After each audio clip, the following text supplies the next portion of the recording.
Hey guys, so quick video for you. If you want to play Grounded, crossplay PS5 and Xbox, all you have to do is this something I found on Reddit that yes, it's possible to do it.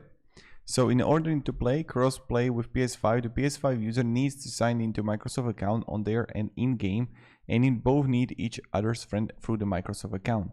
And will both be set as online for your status. You won't be able to join them if they're set to offline, as well if you're also appearing offline because you are unable to invite one another. One of you hosts a world and set a password, and the other joins through the game bar extension, which can be accessed by pressing Windows key plus G. If you have the extension installed, you can find them on your friend list through the game bar. So that's pretty much it.